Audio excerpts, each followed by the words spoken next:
Well, hello, Sarah. Thank you so much for being here today. Oh, thank you. I'm really excited to be here. Yeah, I read your bio and I have also been in the corporate world as you said 20 years in risk management. And I will have to say, being in the corporate world, I know that that type of position really takes a certain type of thinking, personality. Um, what was you mentioned there was a turning point when, you spent 20 years doing risk management that it suddenly you almost like you woke up. What happened? Was there a pivotal point there? What changed your mind that there was something missing? I think, I'd known it for a long time of like it was settling, but settling for something really lovely. And but it just felt like it wasn't really me. And I had had a break before I'd managed to get voluntary redundancy and I went traveling around the world on my own backpacking, which I'd always wanted to do that I hadn't done, as so many people do when they left uni. So I did that, came back, set up as a personal trainer, did that for a few years, then got sucked back into banking, which was a lot easier than being a personal trainer on my own. And then, ended up, Okay. yeah, definitely, that was hard. Um, and I got this really great job, awesome company. I was at Macquarie, and I was like, wow, this is an amazing place to work. And and yet I just felt like and I describe it as having a beautiful piece of clothing that didn't quite fit me and it didn't quite suit me. And then I'd also come off, and the pivotal point was I'd ended a very toxic friendship, really toxic friendship, that had been quite all-consuming as those things can be, and was in a place where I was single and had had this like pretty bumpy year behind me. I'd been dealing with depression. I'd got through that again, and it was New Year's Day, and I was watching the sun come up at Bondi because I gave up drinking quite a long time ago. So I love getting up on New Year's Day and watching the sun come up. It's like this beautiful reset. Yes. And I was like, okay, something's got to change. Something's got to change. And that was when I decided, okay, I'm going to go off and find out what that is. But it took, it's very easy to go, this isn't it. I think what's really hard is working out what is it that I want to do. And it says it took you 2 years to sort of plan this huge epic trip that you did where you paddled down the Nile River. I mean, you had that pivotal point, and what did you do in the interim? I know you're planning, but and you knew there was something different. Walk us through kind of what you did during that time frame as you prepared for this. Mm. You knew something was had to change, Yeah. and then still trying to, I guess, in most people's cases, having to stay where they're at until that change can happen. How did you handle that 2 years of doing that? Yeah. Well, it's a few months until I came up with the idea Okay. of like, okay, right, because I saw a couple of people going on big adventures Hmm. and they were just, I could see something of myself in them. Whereas I've read so many of the books of explorers and adventurers, but they were, generally men. Hmm. They'd often come from this, a lot of military background, or you felt that they'd been doing it since they were a kid. They'd been brought up in these families that were hiking and mountain climbing. So it had never occurred to me that I could do something like this until I saw like one was a woman who'd done this expedition down the Amazon, and she was, an ordinary person. And I'm like, oh, well, if she can do that, then well, that's what I want to do. I want to go on a massive adventure. And so then came up with the idea of doing the Nile. And I did before I committed to it. I already had a trip to go, which was pretty amazing, horse riding across the desert in Namibia. So I tacked on a trip up to Uganda. Okay. And I thought, okay, I'm gonna go and have a look at the Nile. Let's not get too carried Ah, away by like okay. new shiny thing, like do my due diligence and Yeah, then that's smart. it was going to take a lot to persuade me otherwise. But so I went there, did 4 days of whitewater kayaking, spoke to local people, started to build a little bit of a network, Mm. and then came away and it was like, okay, right, now I'm committing to it. And then it was, yeah, starting with a blank piece of paper. And it's like, I've never done an expedition. I don't know what to do. So it was start doing research, and reading books, and then finding someone who I could reach out to through these books I read. There was someone that was like, okay, well, this person's been involved with something like this before. And I spoke to him, and he gave me the sort of the bare bones of a project plan of like, these are all the things you need to consider. So it's like, okay, right, I'm a project manager, so I can do this. And then yeah, it was just a long, hard slog. And I dropped back. I ended up working part-time, changed jobs to a job that was, it wasn't quite so full on. Mm-hmm. And there was just so much to do. But it was I totally underestimated how much I would get out of that journey to the start point, because I got to talk to so many different people. And I learned so much. And I went on courses. There was wilderness survival, remote first aid, Krav Maga self-defense training, hostile Oh, environment awareness. wow. Like, there were Yeah. all of these things because, I'm the risk manager. So I am trying to manage down as much risk as possible. And really, it's all in the preparation. When you're going into a massive amount of uncertainty like this, your preparation is everything. And I knew, while it was, yes, I was keen to get going, I certainly didn't want to get going before I felt ready. And also, I mean, I was never actually really going to feel ready because there was so much self-doubt and fear and all of that sort of stuff. But yeah, it was a very rewarding process. And I also did another recce to Sudan and Egypt, to meet local people there. I knew people who'd done similar things and had some troubles with authorities. Even though they had approvals, it was all taken away. So I thought, right, let's go and meet local authorities, also representatives of the charity I was raising money for, Care International, and also meet local paddlers because I wanted local paddlers with me. Yes. Yeah. So again, that sort of helped build those networks and help me, get prepared. That's awesome. So yeah, your project management really helped you in like knowing how to, prepare all that, because doing an adventure like that is, I think, for the normal person would be very overwhelming. So Really overwhelming. yeah, so your Really, skill really set overwhelming. was definitely made for that. And I love how, because I'm always talking about in my podcast, do your research. But I love how you took it a step further, and not just the research, but you made those physical contacts, you networked. And, that would be very important with adventure that you had done this, because of the mass of it, how massive it was to make sure you did that. So, awesome. But let's talk about, you said you mentioned a little bit about this fear and doubt, managing that. And, as solo women travelers, even if they're just going, maybe across the pond for a week somewhere, has to deal with fear and self doubt. How would you, I mean, share a little bit of how you handled it for this particular adventure, but then maybe what you would say to others that might Mhm. be also dealing with that?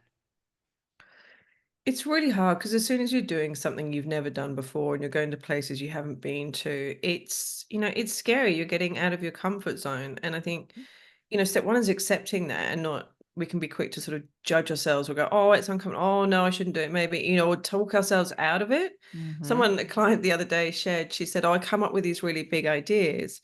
Um, but she said, it's like I just play the trailer and then I stop. And I'm like, oh my God, no, okay, we're going to talk about how you Yeah, can that's get prepared sad. and stop. We want to have you playing the whole movie, but I think it can Yeah. be really tempting to do that. And, what some of the things that helped me was creating sort of community accountability, because I told everyone I was doing this. Okay. I knew that would stop me backing down because I knew I'd want to back down. So it's sort of like this future proofing that I was like, okay, I'm going to commit to doing this and telling people so I won't back down from it.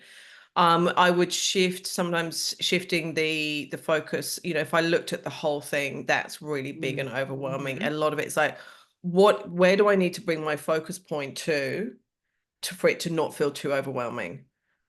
And we can, I think, it's just doing a bit of research, deciding which country we want to go to, all of those things. Like, just bring it down into a small overwhelming piece and use that as your step forward.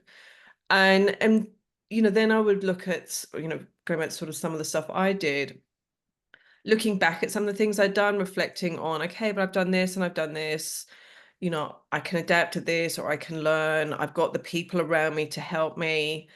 um, but it was really I felt so far out of my comfort zone, I couldn't see it. But then I really wanted this. And I think this is another really powerful kind of tool is when there's so much why behind it, when there's a lot of purpose, like when what you want is the other side of all the fear and the self-doubt. I think Mhm. that can really help fuel us. And also then getting really specific on what it is that we're uncomfortable with, because we can get Mm. that kind of like uncomfortable feeling and just go, oh, yeah, maybe not. And it's like, no, no, no, lean into it, dig into it. What Yes, is it yes. really about? Because when we start really unpacking it and getting specific and naming it, Mhm. then we start, well, one, when you name it, you start to take, you take a bit of the power away Yep. when you say what it is. And once you get specific, it's like, well, actually, when I look at it, it's just that's the thing I'm afraid of. There could be actions we can take to reduce the fear, whether that's, getting additional support or getting more information or doing some kind of training or having something, with us, whatever it is, to then just make it a little bit more doable. But getting specific, like when I went through and unpacked all the risks. So I did a risk register being a risk manager. I got to use all these like Yes. all these corporate skills that I thought I would never use in my personal life. Oh my goodness. So by going through and unpacking, what is worst case? What could go Mhm. wrong? Mhm. It created boundaries of what I was getting into. And it's like, okay, this is all of it. And it's like, now I just need to get to a point where I'm willing to accept all of this. Yeah. And it's like, what are some of the things I can manage? Yeah, it's like you go on holiday and you might get travel insurance. So you're actually sharing the risk. You'll go and Mhm. get vaccinations. You're reducing the risk. You'll take some medicines with you. So you've got an action plan to deal with something that comes up. And it's Yeah. just using this kind of approach to then get to that point and go, okay, I'm just going to do it, feel the fear and do it anyway. Yes. Oh, I love the advice there, especially those small action steps, but more so, like you said, identifying. I think that's the hardest part for women when they have this fear of traveling solo. They they don't quite are able to articulate what exactly that fear is. They Mm. see it as this, like you said, this big picture thing.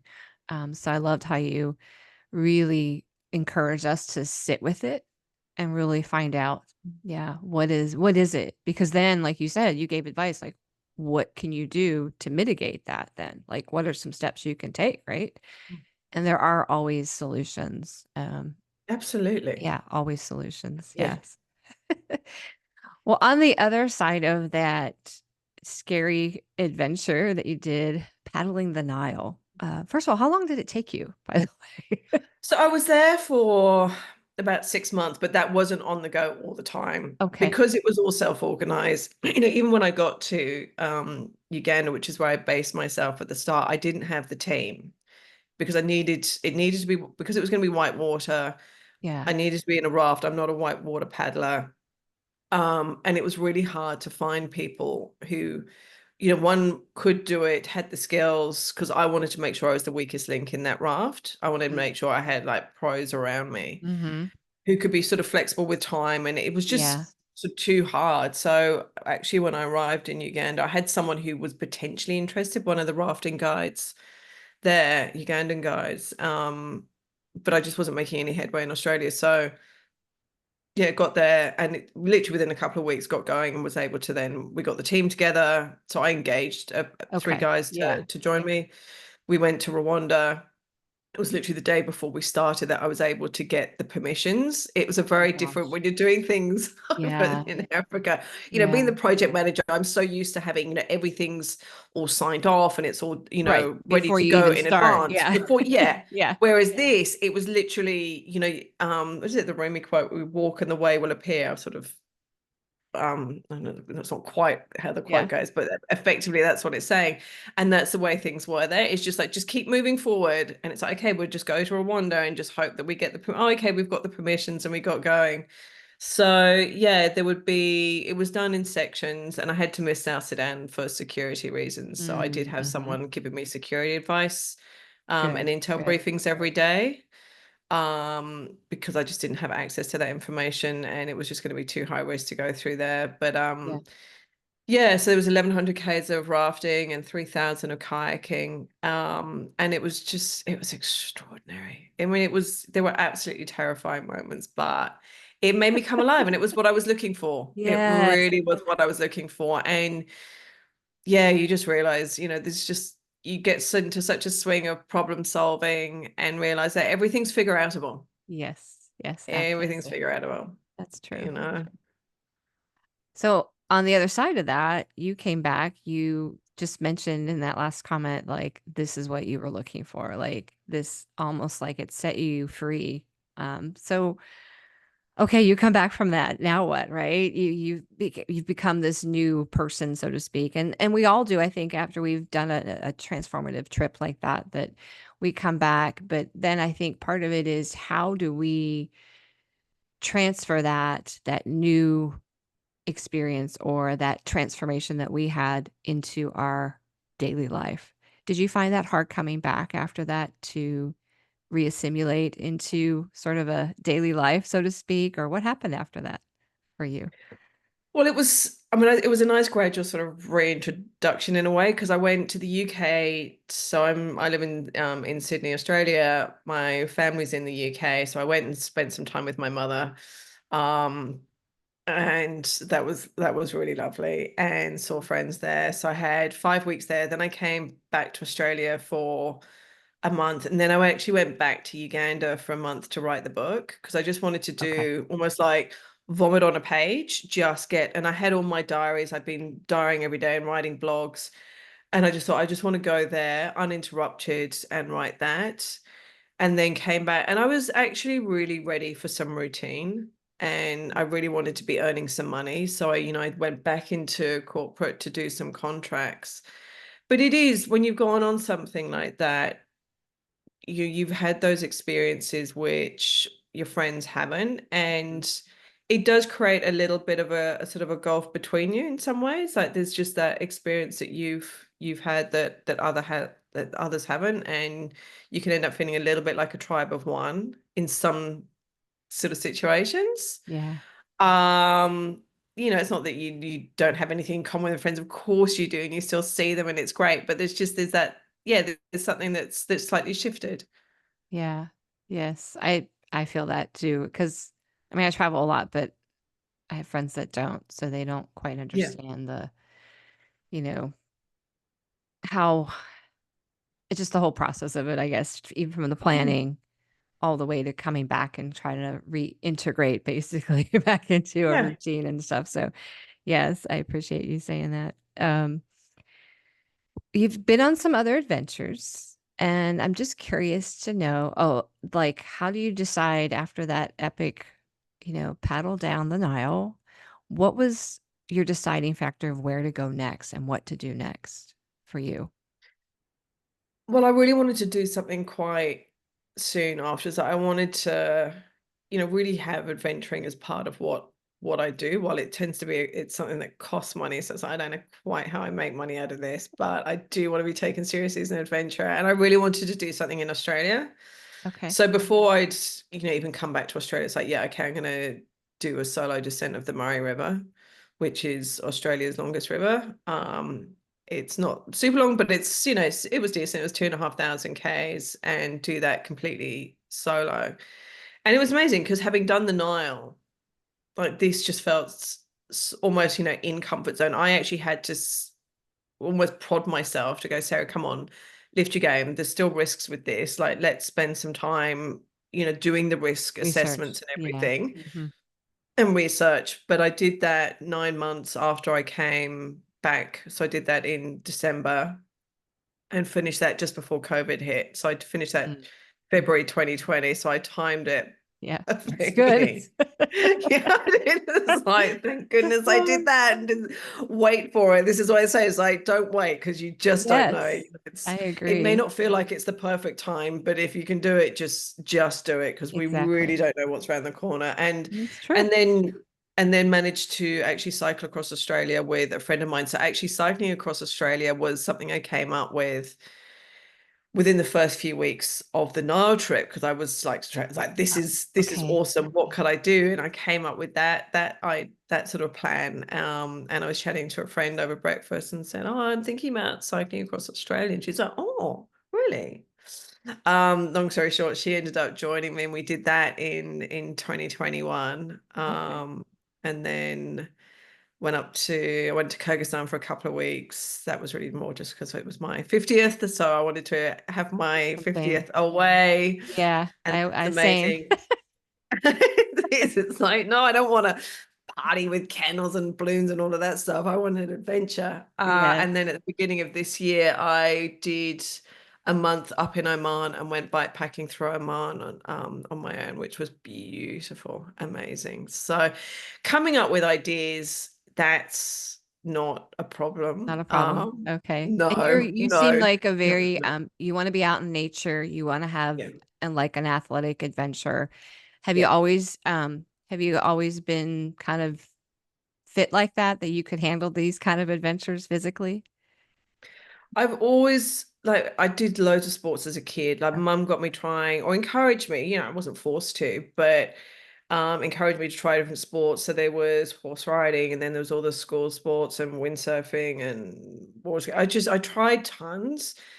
And I think that really helped set me up, one to then be someone who pursues being sporty, being Yeah. athletic, being Yeah. outdoors, but also being really comfortable trying different things Okay. and being okay being a beginner and sucking at things at first and just like love trying different things. And I think it was such a gift in so many Yes. ways. That's an important And it's attribute. it's Yeah. paid off. Yeah, it's Yes. paid off hugely. So yeah, I've always enjoyed the probably the more adventurous holidays, but it took a while. It wasn't really until my 30s that I really started having the more adventurous holidays. And that was partly because through my 20s, the relationship I was in then, we just didn't really do those types of trips. And then we broke up. And I was like, oh, okay, what? Now I get to do all the holidays I want to do. So I went on this horse riding. So I was like, right, I need to get them in quick because, I might meet someone who doesn't want to do these trips. Oh, you're So so funny. yeah, yeah, 20 years later, I'm still single. So I didn't need to rush into that one. Hey, it's okay. Plenty of time to travel, right? Exactly. I've got to go on all these amazing adventures. So no, I'm not dirty Oh, on it at all. that's So yeah, and that's when it really started. Yeah, and probably it wasn't until my early 30s. okay. And your friend joined you on that bike across Australia. I just curious, since you've solo traveled, seems like quite a bit. How did that work out? Because sometimes when we have someone join us in our adventures, it can get a little messy. How was it with your friend traveling with her? If you want to say, I don't know if she's gonna No, no, listen. it's good. We, Maybe we are not. still friends. Maybe, No, okay, no, no, good. we're still really, really good friends. It Okay. worked so perfectly because it was a risk going into it. Yeah, yeah, Was, exactly. she was someone I valued so much as a Hmm. friend. Right. And, you're going to be together 24/7 Hmm. and at your worst, Yes. tired, stressed, in pain, all of those things. Yeah. I know that doesn't bring out the best in me. Um, but it just worked. That's good to And I'm hear. not sure I can really explain Yeah. necessarily why, but we were so aligned on the decisions, on the days where we were maybe, close to a town, it was like, oh, should we stay in a motel? To like, yeah, let's do it. There was no, we were always and those little things I Yeah, think can build up to be quite resentful when you've got someone who wants to do something quite different and you're constantly feeling like you're compromising. I agree. And there was never any of that. So we were yet so aligned on all those sorts of decisions. Oh, And that's while they might amazing. seem quite small, they're actually quite significant. And with the roles that we took on in where we were on the bikes and the organizing and everything else, we brought different skills. Like, she was great at doing all the comms and bits and pieces. She was head of comms. I was definitely better on the IT and technical and logistics. So I was head of IT and logistics. We'd sort of joke about these things, but it meant that we complemented each other and we weren't, That's good. it's like Yeah. you then really appreciate. It's like, oh my goodness, I'm so glad tease doing that because I don't want to be doing that. And she'd be like, oh my goodness, I'm so glad you're happy doing the logistics because I just don't want to do that. So then you've got that nice appreciation. Mhm. So yeah, it worked. It worked brilliantly. She is Oh, amazing. that's so good to hear. Yeah, because Yeah. that's always a little bit of a concern when a friend wants to join a trip that you have envisioned, right? Mm. That, it could possibly damage the friendship or, it just would turn out awful for both because Mm. of the compromises each of them would seem to have to make. So I'm pleased to hear that yours has worked out so well. Let's go back to you did recently a solo trip through Oman. How you said it was beautiful, but as a woman, how was that for you in that country? I'm just curious. Oh, it was fantastic. And I kind of, I'd done my research and looked Mm. at people who go on solo traveling there and always go and look at, what is the ratings that the government's put out. And I'll look at both, the Australian and the UK. What are the warnings like? You look at all those travel things and everything said it was a very safe place, generally for people traveling and for solo female travelers. Okay. I knew based on the experiences that I'd had through Sudan in particular, the kindness and the hospitality I was shown there was just extraordinary. So, there was that going then to another Muslim country. It's like I Mhm. just I, from what I'd read, it was going to be a very similar experience. And it really was, example was on day one cycling. It was pretty hot. And I'd stopped outside this house under a tree just because it had some shade. And I was just looking, where checking the route and having something to eat and drink. And the owner of the house came out and was curious, asking what I was doing, and then invited me in. He said, please, please, please come in. And he was the Oh, headmaster of the local school. wow. So I went into the home and he's like, oh, my daughter teaches English. So the whole family was kind of living there. So I came in and they put the aircon on for me. They got me cold drinks. They ended up giving me Wow. lunch. And it was just this beautiful, beautiful experience. And just so, so similar to what I'd experienced in Sudan. And then, yeah, it was people would pull over. I had one guy pulled over and he had his kids in the back and they sort of gave me some drinks and some food when I Oh, was just like cycling on the road. And then let's look later on, I was like, I think that's the same car. And they'd come back and they'd gone and got more food for me because oh they my didn't really have gosh. much. Oh, So they'd gone and got food for me. And they're like, no, no, no, please, please, please. wow. And that happened, so this worry about the cycle across Australia, we had big stretches where you are between any kind of shops or Right. people or anything. And there was all that worry. Have we got enough water? Have we got Hmm. food? How are we going to make it to the next spot? And I just didn't need to worry about that in Oman because every day people would pull over, or you've got a lot of like the truck drivers as well. So you've got a lot of people from Bangladesh, Pakistan, India, all working there. Okay. And one guy, there was this tanker coming in the opposite direction, like fuel tanker, and he came to a stop really quite impressively quickly, got this tanker off the road onto the gravel, stopped, jumped out, and he came over and he had this ice cold protein shake. Oh, And he said, wow. yeah, I do see a few cyclists. He said, I always have one of these ready to give them when I see them. So he gave me Oh, this. It was just unbelievable. It really was. There was just, I could talk all day about the incredible oh. experiences and That's just so the kindness. encouraging because I Yeah. think some of the fear in going to some of those countries is because Mm. we're women and especially a solo traveling woman, well, how are we going to be treated? How are we going to be looked upon? And I think is really, um, and again, like I always say, you did your research, seeing if it's safe, because there's always I'd say everywhere in the world, there's always some sort of civil unrest somewhere, right? So we just need to be aware of that. And so you did your due diligence there, of Mm. course. So yeah, that's encouraging. I'm so happy to hear that. Yeah. It was, and obviously, I'm respectful of the culture that I'm in. Yeah. So, I am not cycling in lycra and sleeveless tops. I had a shirt on and I had full leg Full pants. pants. It's like Yeah. you just, Yeah. you you're sensible about Yeah. things. And yes, I'm still switched on and looking at, is this okay? Is this situation okay? What do I think? I've got a friend who I'm checking in with every day. Good. And then Yeah. there were protocols that if I didn't check in with them, that they would, of who they would contact and what they would do.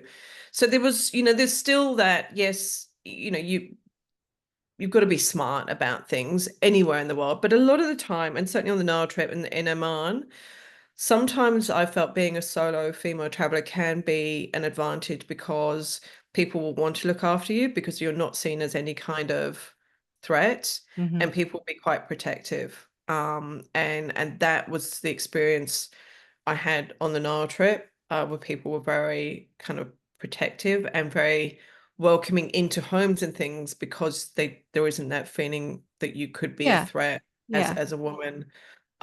So sometimes it can be an An advantage. And I've advantage. seen Yeah. someone else who I follow who's cycling through Africa, and she's said the same thing. She said actually it can be an advantage.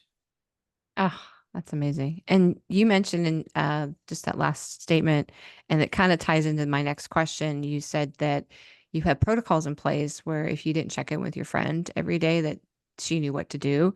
And that kind of ties into my next question of like, what strategies do you use to sort of balance this whole risk and safety element? And that sounds like one of them. Do you have any others that you, That's one of them. Yeah, yeah. checking in, and I did that when I was doing the Murray River, when I did the Nile, like I sort of briefly touched on, I had because I the risk of something like getting arrested was quite high. That sort of thing happens very regularly in Africa. It's like I don't know the protocols, my friends don't know the protocols, and that's a massive pressure to put on them. Wow. Yeah. And I didn't have access to intel, so I engaged a company, the people I'd done my hostile environment awareness training with. So Okay. I had this great guy, Dave. He's just amazing. And I checked in with him every day. I would tell him what the plan was. I mean, he had the general plan, but it would be like, today we're doing this. He Yeah. would give me a very detailed intel report. And there could be things like don't sleep on the East Bank tonight. There's been some recent activity happening there.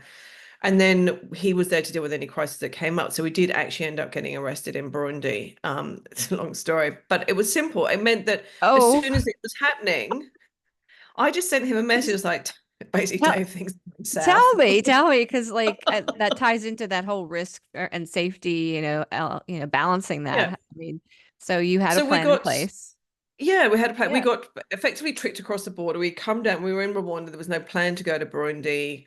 There were multiple channels to choose from. So yes, I had the GPS. One thing I'd say, just while we're talking about comm stuff, having comms equipment and having backups.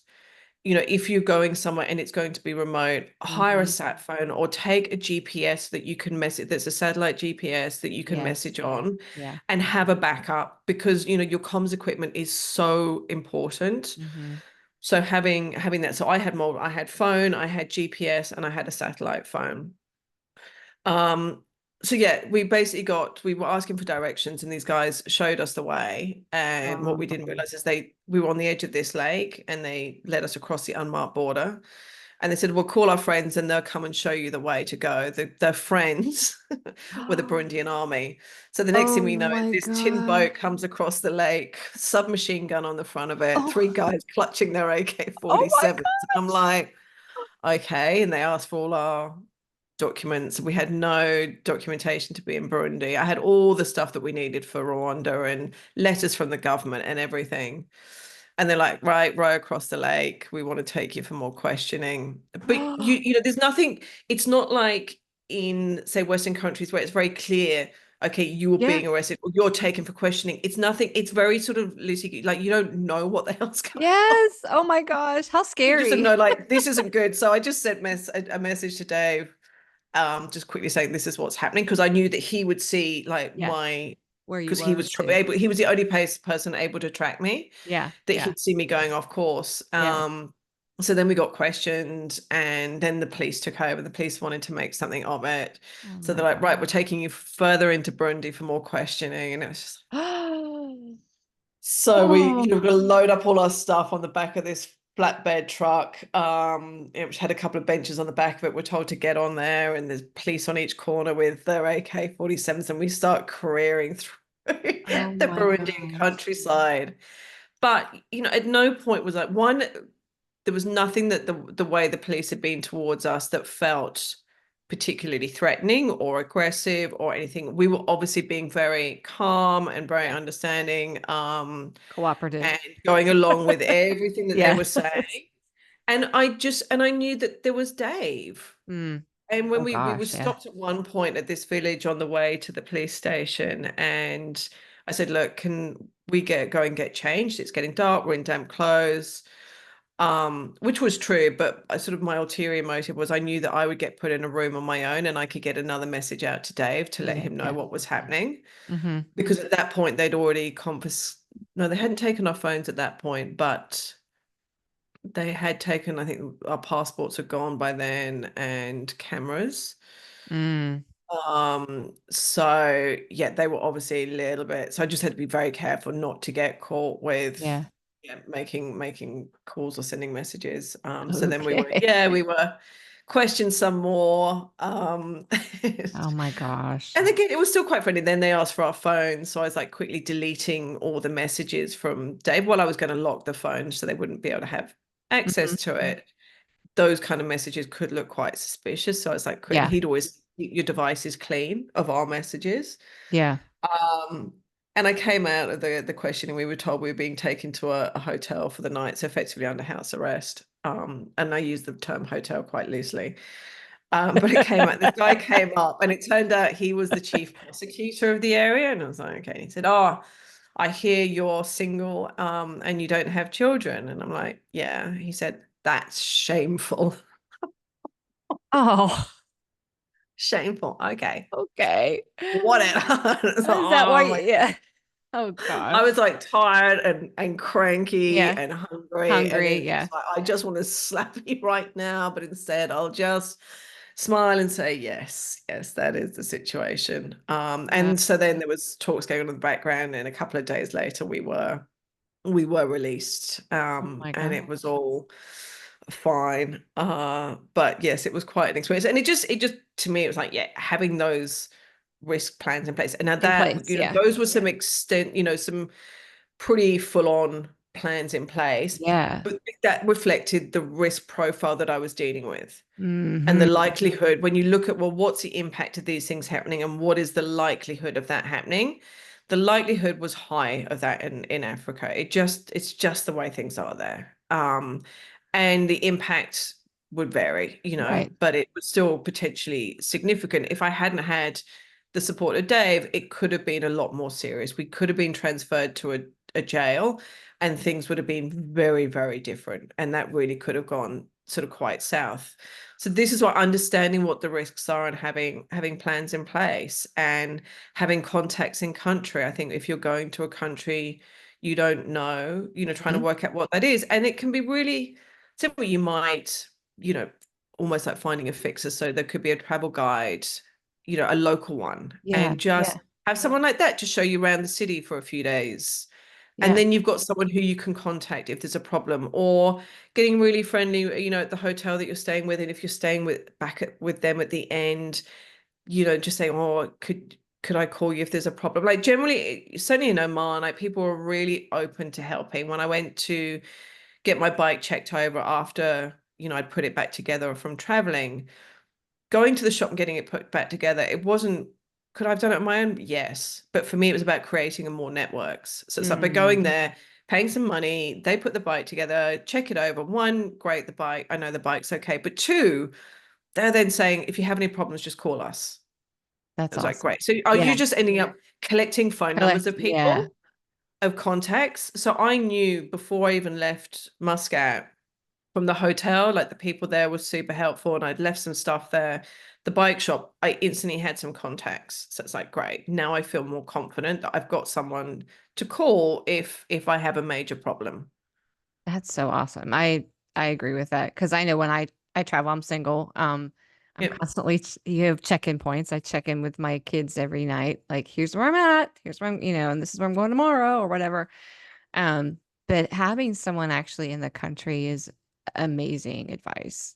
I hadn't really thought about that, so I like I that think if idea. yeah, if you Yeah. can, I think it's a Mhm. really And I think it can give you a bit of confidence. Like going to a country on your own, it's somewhere you haven't been before, having a local guide to show you around, and maybe say, hey, we just take public transport if you're a woman on your own, like, be smart with it, or ask the hotel to recommend someone. Yeah. And it can just help, one, just give you that bit of confidence to get to know your way around, and the cultural, particularly if it's culturally quite different, to Yes. just give some tips and ideas of, whether it's tipping or where to get taxis or how to stay safe, the do's and don'ts. Yep. Spending, Yeah. a couple of days, it's not going to cost you a fortune. And then you've got someone there to call up if there's a problem. So your local travel guide, um, is a could be a way of doing it. Yeah. Yeah. And they would have other connections too. So Yeah. yeah, because they're local. I love it. Great, great sound advice. I'm hanging on to that nugget. So now you wrote a book about your time on the Nile. So how do we get a hold of that? What's the name of it? Where can we find you if we want to follow your adventures, Sarah? So the book is called Paddle the Nile. Not that imaginative, but it does what it says on the cover. So that's on Amazon. You can buy that on Okay. Amazon, paperback or Kindle version. On socials, I'm most active on Instagram. Okay. So I'm there as Sarah Paddles, all one Okay. word. I've also recently joined Blue Sky, so I'm on there as Sarah J. Davis. And then there's my website, sarahjdavis.com, Hmm. and also on LinkedIn. So I do post on LinkedIn quite a lot as well. So yeah, those are the main Okay. platforms. And I'm on a little quest at the moment. So when I went to Oman, I realized that being outside of my comfort zone wasn't as familiar as it used to be. And I wanted to do something about it because I feel like, like we've talked about, it can get uncomfortable and then we just lean Yes. back and don't do Yes. things, or it makes it a bigger hurdle to actually get to that point of overcoming, whatever it is. And so I set myself a quest that when I turned 52, which was at the end of July, that I would do 52 things in 52 weeks that take me into the unknown, the uncertain, and the uncomfortable. So I started with a dawn to dusk walk in the Royal National Park near here, unplugged. And hadn't been there Oh, before. It was beautiful and ah, just no music, no nothing. And it was a yeah. slightly rainy day, so there was no one around. It was just perfection. Oh, But hard work because it was a long day walking. yeah. I've had a crack at jujitsu, salsa dancing, improv, speed dating, indoor rock climb. With speed dating was a few hours of my life I won't get back.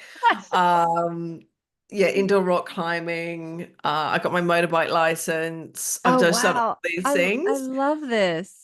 Yeah, and it's been fascinating. I did trapeze. It's just brought this energy to my life. Yeah. Yeah. And then things, whereas someone said, "Oh, why don't you do stand-up comedy?" Not because they think I'm funny, just because that's for them. That'd be like that would probably be one of the worst things they could do. And at first, I'm like, I'm so not going to do stand-up. But once I'd done a bunch of these things and I'd done Yeah. improv, it's like, so what? So I'm going to go and make an ass of myself. So what? It's like with a bunch of people I don't know. So what? So I've signed up to do stand up. So yeah, it's been a real interesting time. So yeah, if you want to follow that journey, I'm sharing that stuff on Instagram. On your Instagram. Okay. I So definitely you can want to sign follow up for that mine.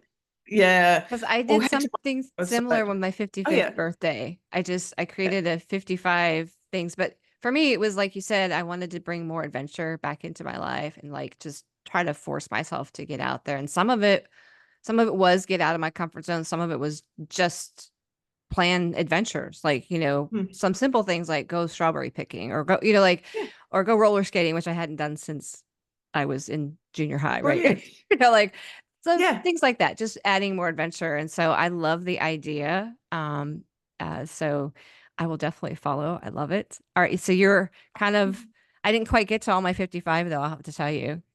How far are you and you're 52? So I'm kind of still on track at the moment. Okay, It good. is going to be, well, you've done a similar thing. Yeah, it was a little It too starts hard off, to you go, get all of okay, it. there's some real easy ones to do, and you do those, and then it's Yeah. like, okay, this is. this is going to get a bit hard. Yes, yes, there was some that were getting a bit hard, yeah, so I've I didn't done get to all of them. about 15 in at the Okay, moment, 15. okay, So yeah, still on track, but it's good. yeah, towards the end it's going to be like, what am I going to do now? Yeah, that was for me. I don't know, How many did you do? I think I got about 35 or so, something That's like that. good. Yeah, it wasn't bad. I mean, considering, but yeah, it was a And how did you challenge. find it? What did you get out of it? What were some of your Oh, I takeaways from love the fact that it got me out of just the status quo, meaning like, okay, I'm just gonna sit at home and watch. Yeah, like it got me out of the house, first of all. And I do like to get outside and do more outside nature. So there was quite a bit of that in there.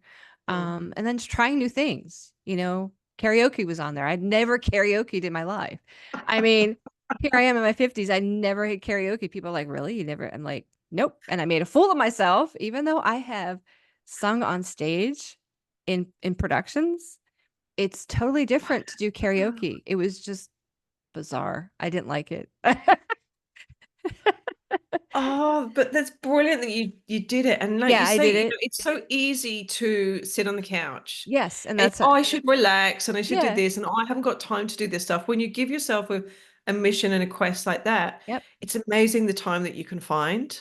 Yeah, it's true. And almost all of them I did solo. There was a few I Yeah. included a friend in them, but like I wanted to skydive, but no one would come with me. So I did it by Oh, myself. And good everybody's on like, you. "You went by yourself?" I'm like, it felt weird because everybody that was there, they had someone else with them to share the Mm. experience. I'm just like, no, I need to do it. And Yeah. I needed to do it at this specific time because of something that yeah, I was going through a transition in my life too. So I'm like, this is going to signify, okay, I'm leaping out of this plane into something new and unknown, right? And so I wanted that physical significance of doing that skydiving. So yeah, it scared the bejeebers out of me. Holy cow.